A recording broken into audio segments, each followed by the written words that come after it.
Olá, eu sou o pastor David Paniago e hoje vamos meditar acerca de João, capítulo 13, versículo 15. O versículo nos diz assim: porque eu vos dei o exemplo, para que como eu fiz, façais vós também.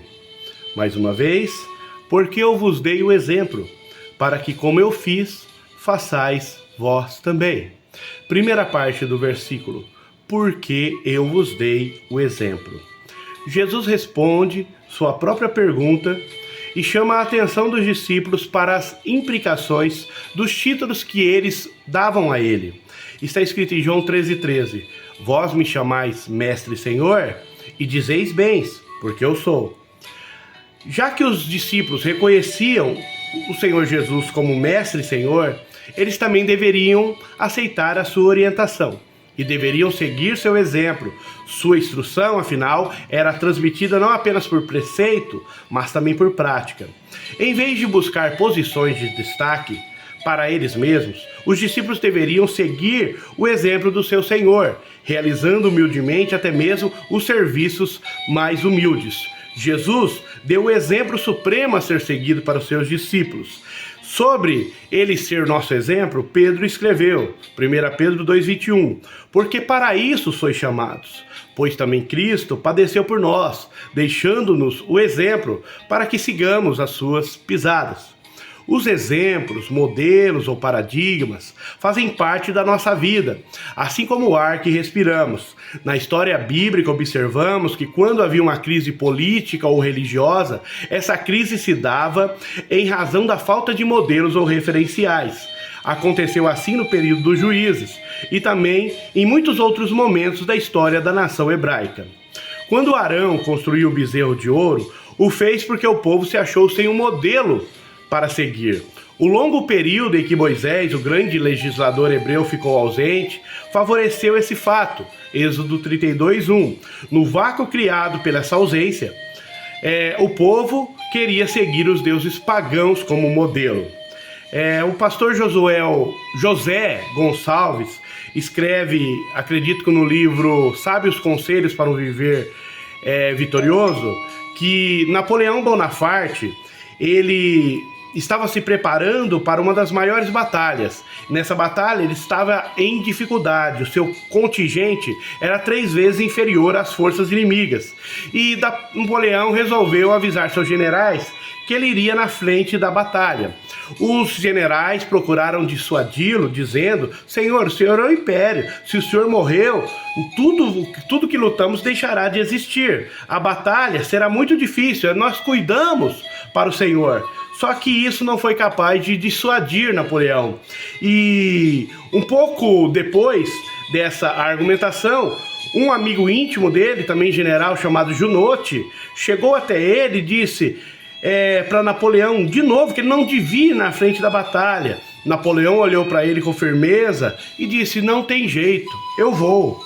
Mas por que, comandante? Perguntou Junot. E ele disse: é mais fácil puxar do que empurrar. O apóstolo Paulo, entendendo essa carência de modelos e de referenciais, ele se colocou nessa brecha quando escreveu aos Coríntios: sede meus imitadores, como também eu sou de Cristo. Quando Paulo escreveu e pediu para que os coríntios o imitassem, ele não estava sendo presunçoso, com falsa humildade ou falsa modéstia, mas estava cheio de uma coragem espiritual e moral e colocou-se na posição de Cristo como referência para a fé daquela igreja. Segunda parte do versículo: para que como eu fiz, façais vós também. Jesus tira as desculpas de qualquer discípulo que se imagina ser importante demais para fazer qualquer humilde serviço. Se o Senhor e Mestre deixou de lado sua posição para servir humildemente, qual servo poderá recusar-se a tomar a mesma atitude? Ao lavar os pés dos discípulos, Jesus não rebaixou a sua dignidade, por mais embaraçoso que isso pudesse parecer a eles. William Temple escreveu: quando alguém faz questão de destacar a sua dignidade, ele normalmente acaba acabando com ela. O Senhor Jesus foi a única pessoa na terra a não fazer questão da sua dignidade, mesmo que seus seguidores tantas vezes ostentassem as deles, disputando entre uns aos outros quem era o maior. O seu ato serviçal, o ato serviçal de Cristo, não egoísta, reforçou o modelo involuntário da sua dignidade. Foi mais uma manifestação da glória divina que residia no Verbo que se fez carne. Lavar os pés dos irmãos significa servi-los em humildade e em amor. Jesus quer dizer que devemos estar dispostos como nosso mestre, deixar de lado os nossos direitos e privilégios e a preocupação com honras que queremos receber dos outros e nos vestir de humildade e amor. Porque vestindo de humildade e amor, iremos, assim como ele fez, honrar o nosso próximo e ajudar o nosso próximo e servir de exemplo para o nosso próximo. Assim como Jesus disse a Pedro, preste atenção, se eu não te lavar, não tens parte comigo. Ele também quer que os discípulos entendam que recusando-se a lavar os pés uns dos outros, recusando-se a servir uns aos outros, também não teríamos parte com ele. Pedro, nas suas epístolas, ele faz frequentes alusões a algumas das experiências narradas dos evangelhos. É muito provável que Pedro tivesse em mente o incidente da lavagem dos pés quando escreveu aos cristãos em 1 Pedro 5,5. Semelhantemente, vós jovens, sede sujeitos aos anciões, e sede todos sujeitos uns aos outros, e revesti-vos de humildade. Porque Deus resiste ao soberbo, mas dá graça aos humildes.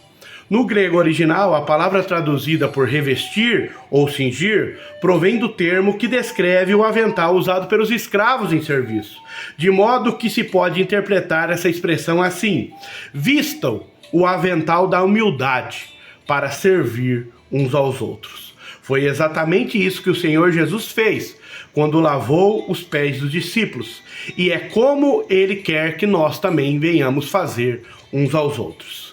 Que Deus em Cristo vos abençoe.